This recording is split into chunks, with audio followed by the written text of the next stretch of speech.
31 तारीख रात को देश में पहली बार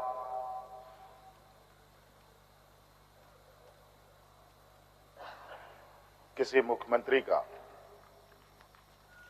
गिरफ्तार हुआ हो, गिरफ्तारी हुई हो, मेरे संज्ञान में नहीं है।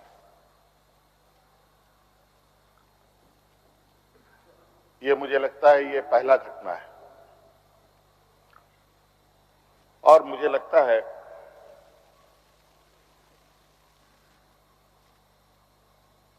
इस घटना को अंजाम देने में कहीं ना कहीं राजभवन भी शामिल रहा है।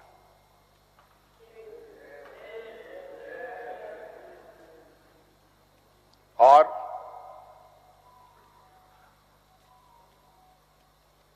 जिस तरीके से ये घटना घटित हुई है, मैं बहुत आश्चर्यचकित हूं।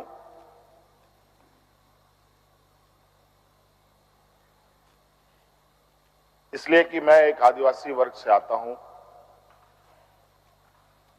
नियम, कायदे, कानून की जानकारी का थोड़ा अभाव रहता है। बौद्धिक क्षमताएं अभी हमारे विपक्ष के बराबर हम लोगों की नहीं है, लेकिन सही गलत की समझ तो हर इंसान भी रखता है, हर जानवर भी रखता है।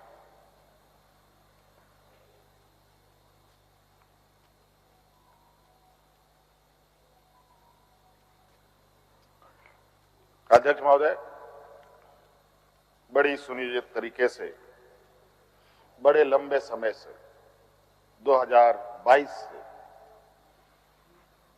31 तारीख को दिए गए अंजाम की पटकथा लिखी जा रही थी। बड़े तरीके से उस पकवान को बहुत धीमी आंच में पकाया जा रहा था, लेकिन ये इनकी जो पकवान है ये पकने को तैयार नहीं थे। लेकिन इन प्रकार इन्होंने इस आधे अधूरे पकवान को अपने लिए परोसा और बड़ी सुनियोजित तरीके से मुझे अपनी गिरफ्त में लिया है।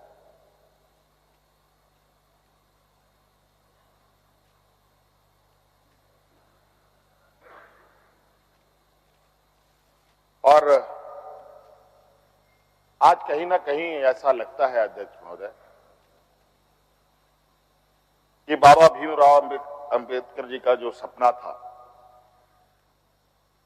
कि सभी जात धर्म के लोग एक समान प्लेटफॉर्म पे आए, एक बराबरी और एक साथ चले, मुझे लगता है कि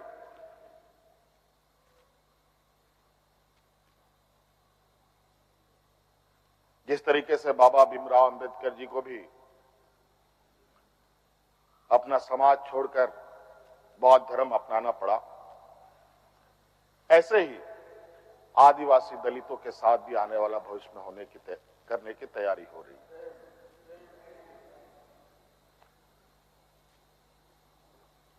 बड़ा सुनियोजित तरीके से अनेकों कालखंड को देखेंगे अध्यक्ष महोदय, जो इन आदिवासी दलित पिछड़े अल्पसंख्यक के ऊपर अत्याचार हुए हैं, वो अत्याचार अध्यक्ष महोदय नए नए चेहरे, नए नए शक्ल, नए नए रूप में दिखते रहे हैं। आज उसी का जीता जागता उदाहरण 31 जनवरी को देखने को मिला है।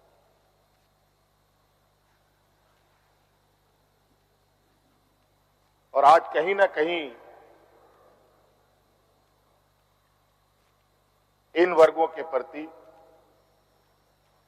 जो हमारे सत्ता पक्ष की घृणाएं हैं, ना जाने इनकी घृणाएं इतनी, इनको ताकत कहां से मिलती है, ये हमारे समझ से परे है।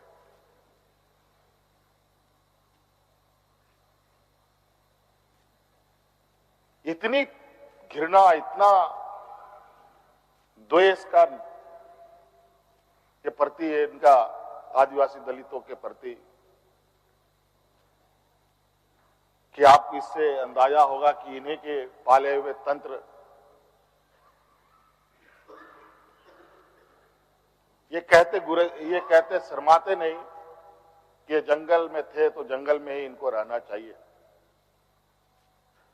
हम जंगल से बाहर आ गए, इनके बराबर बढ़ गए तो इनकी कपड़े मैले होने लगते हैं। ये हमें अछूत दिखते हैं।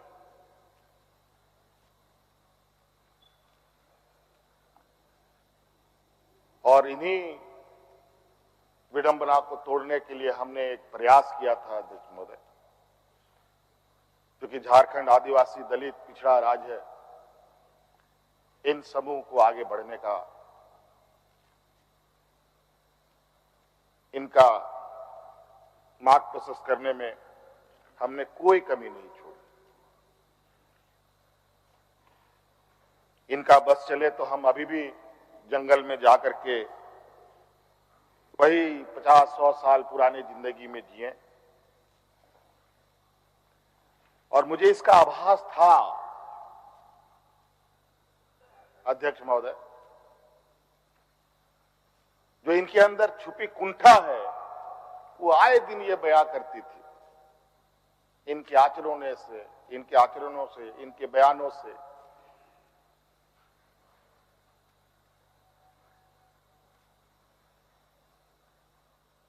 लेकिन हमने हार नहीं मानी है अध्यक्ष महोदय। इनको लगता है कि मुझे जेल के सलाखों के अंदर डालकर ये अपने मंसूबे में सफल हो जाएंगे। ये झारखंड है अध्यक्ष महोदय, ये देश का एक ऐसा राज्य है जहां हर कोने में आदिवासी दलित पिछड़े वर्गों से अनगिनत सिपाहियों ने अपनी कुर्बानी देकर यहां के आदिवासी दलितों की जान बचाई। देश आजादी के सपने भी ये लोग नहीं देखते थे अध्यक्ष महोदय, तब से झारखंड के आदिवासी अपनी हक अधिकार की लड़ाई लड़ रहे। ये तो बहुत बाद में आए, लेकिन बौद्धिक संपन्नता, आर्थिक संपन्नता, आज तक इन लोगों ने देश का गांधी टोपी नहीं पहना अध्यक्ष महोदय।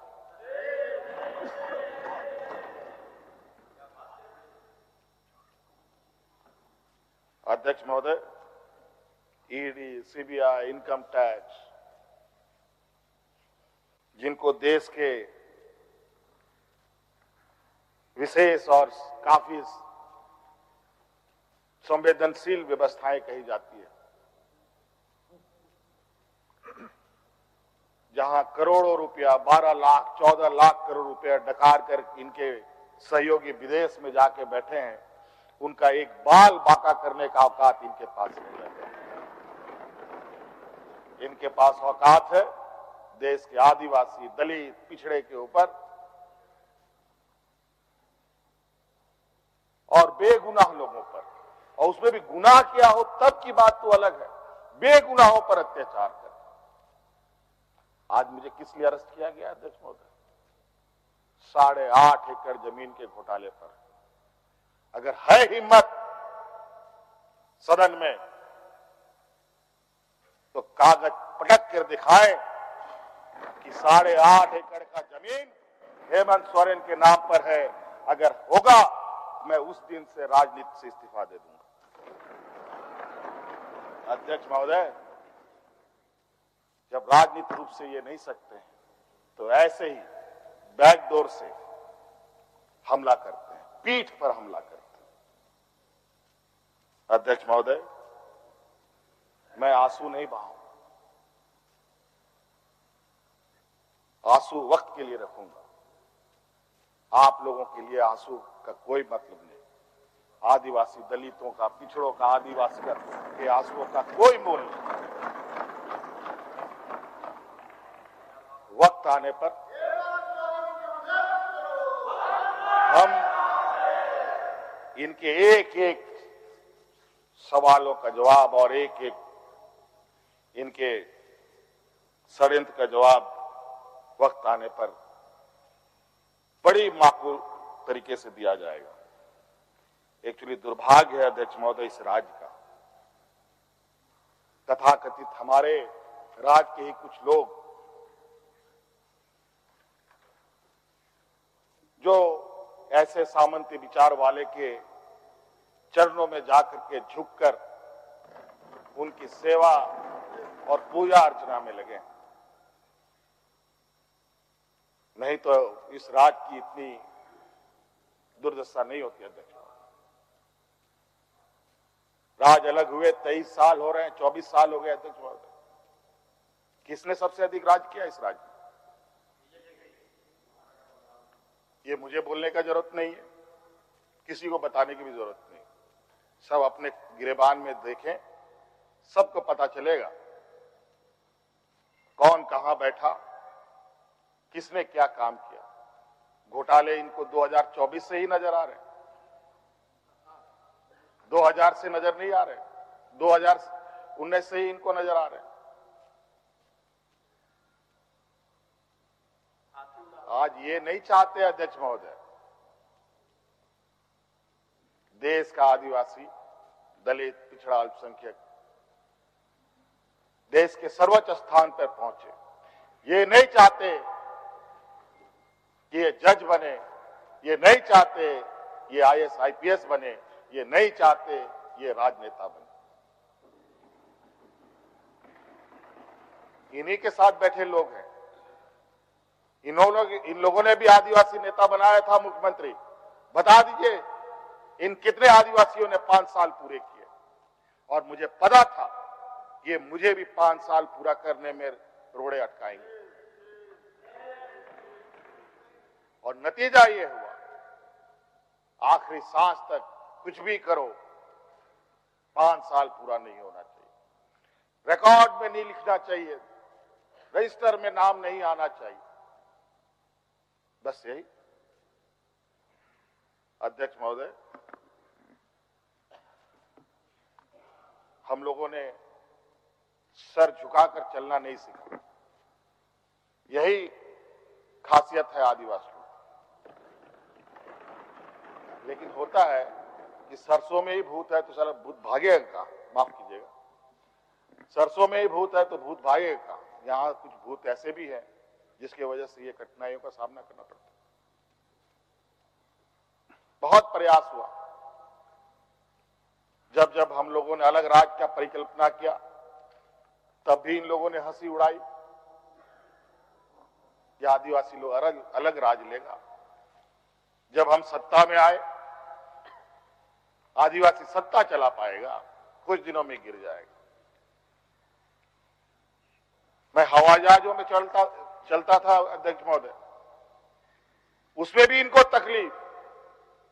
मैं 5 स्टार होटलों में रुकता था, उसमें भी इनको तकलीफ। मैं बीएमडब्ल्यू कार में घूमता हूं, उसमें भी इनको तकलीफ।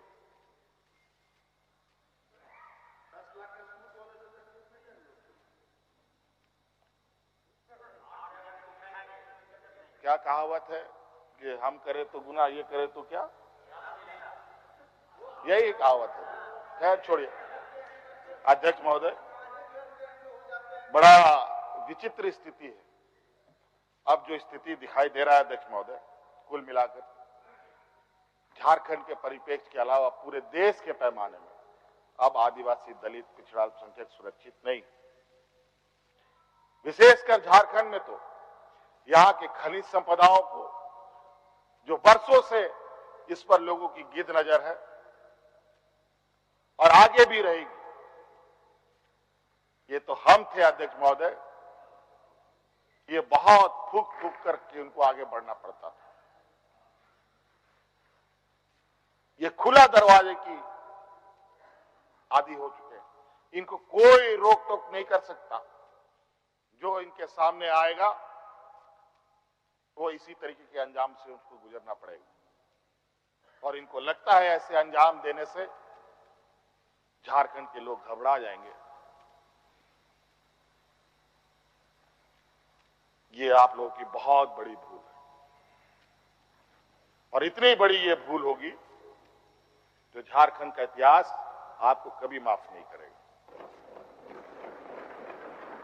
अध्यक्ष महोदय,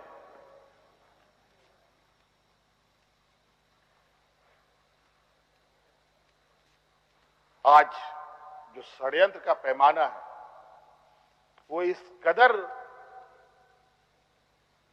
बड़े उसके जो दायरे बने हैं, कानून के अंदर रह कर गैर कानूनी काम करना कैसा हो, ये कर किसी से सीखना हो तो इन लोगों से सीखिए और इनके संस्थाओं से सीखिए। मैं तो कहता हूं, मैं फिर से कहता हूं कि आप लोग दस्तावेज लाइए सदन में, या आपने ईडी और सीबीआई को सपोर्ट कीजिए और कोर्ट में पेश करें।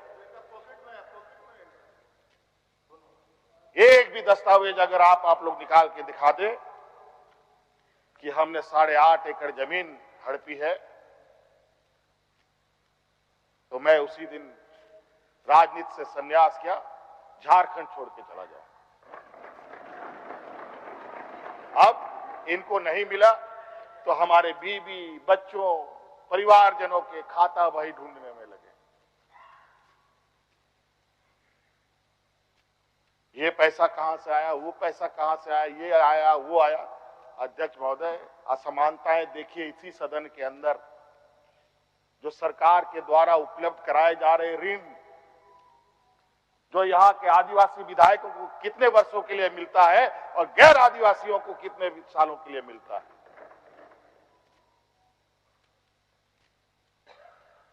इस विषय पर गंभीरता से सोचने की आवश्यकता है। देखो, ये बहुत लंबी लड़ाई है। आज जिस तरीके से बड़ा मछली छोटा मछली को खा जाता है, सामाजिक व्यवस्था में भी यही कहानी है। एक बड़ी व्यवस्था छोटी व्यवस्था को खाने का हर बरकस प्रयास करती है।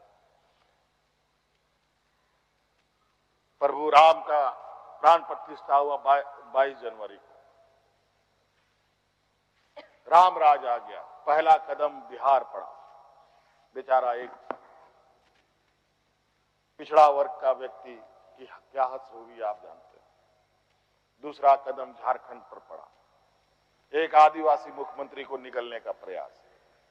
क्योंकि इस आदिवासी मुख्यमंत्री के शरीर में हड्डियां कुछ अधिक है, इसलिए उस हड्डी को निकालने के लिए ईडी उसका डिसेक्शन करने में लगी हुई, ताकि हम कैसे इसको निगल जाए। लेकिन इतना आसान नहीं। गलती से गले में फंस गया तो पूरा का पूरा आंतड़ी फाड़ के बाहर। इस वजह से संभल के खाने का कोशिश कीजिएगा। इस वजह से अध्यक्ष महोदय, मुझे कोई गम नहीं कि मुझे आज ईडी ने पकड़ा। जिस तरीके से बंधुदा का सदस्यता लिया, ये आप चुनाव नहीं लड़ सकते हैं। हो सकता है मेरा भी यही असर है। सत्ता लुलुपता के लिए हम लोग कभी नहीं आए अध्यक्ष महोदय। लेकिन ये बात मैं इस सदन में कहना चाहूंगा कि झारखंड मुक्ति मोर्चा का उदय झारखंड के मान, सम्मान, स्वाभिमान को बचाने के लिए हुआ है। और इस मान, सम्मान, स्वाभिमान के प्रति जो भी बुरी नजर डालेगा उसको हम मुंह तोड़ जवाब देंगे, चाहे राजनीतिक रूप से हो, चाहे कानूनी रूप से हो, चाहे वो किसी भी जंग मैदान में हो। ये हमारा संकल्प। ना हम पीछे हटे हैं, ना हम लोगों ने पीठ दिखाई है अध्यक्ष महोदय। इसलिए अध्यक्ष महोदय, मुझे तो कोर्ट का आदेश है कि मीडिया के सामने या बाहर वक्तव्य नहीं देना है। तो हमने ईडी वाले से पूछा, क्या सदन में भी बात नहीं रखनी है? तो उन्होंने ये भी कहा, नहीं, सदन में भी आप नहीं रख सकते। हम बोले वाह। तो मैंने कहा कि आइए स्पीकर साहब के टेबल में खड़े हो जाइए, बैठ जाइए, वहां से आदेश जारी कीजिए, फिर हम चुप हो जाएंगे। ये स्थिति है अध्यक्ष महोदय। अब उस दिन का इंतजार है। अभी तो गवर्नर हाउस का कोरम पूरा हो गया। अब विधानसभा से लोग कब अरेस्ट होंगे, राष्ट्रपति भवन से कब अरेस्ट होंगे, लोकसभा, राज्यसभा से लोग कब अरेस्ट होंगे। 150, 200 सांसदों का निलंबन। क्या अध्यक्ष महोदय ये इतिहास के सुनहरे अक्षरों में लिखा जाएगा अध्यक्ष महोदय? बड़ी विचित्र स्थिति देश में। और मैं ये कहना चाहूंगा अध्यक्ष महोदय, विशेषकर आदिवासी दलित पिछड़े भाइयों से, आप तैयार हो जाएं।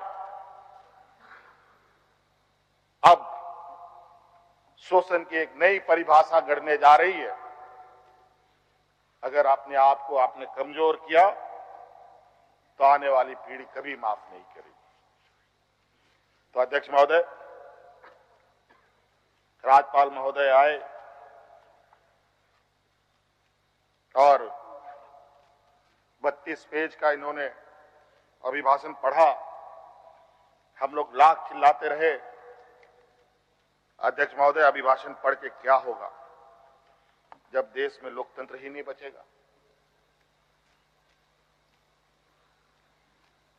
आज हर चीज पिछले दरवाजे से हो रहा है। अध्यक्ष महोदय, खैर इतना तो हम लोग बुद्धि ज्ञान है नहीं, लेकिन समय ऐसा भी नहीं है, समय से बड़ा बलवान धरती में कोई नहीं है। और वक्त फिर घूमेगा और फिर हम आपके सामने उपस्थित होंगे और इतनी मजबूती के साथ उपस्थित होंगे कि फिर जो षड्यंत्र कर रहे हैं वो षड्यंत्र आपके धरे के धरे रहे और इस देश के और अपने राज्य के आदिवासी दलित पिछड़ों के लिए जो संघर्ष करना होगा वो करते रहेंगे। धन्यवाद।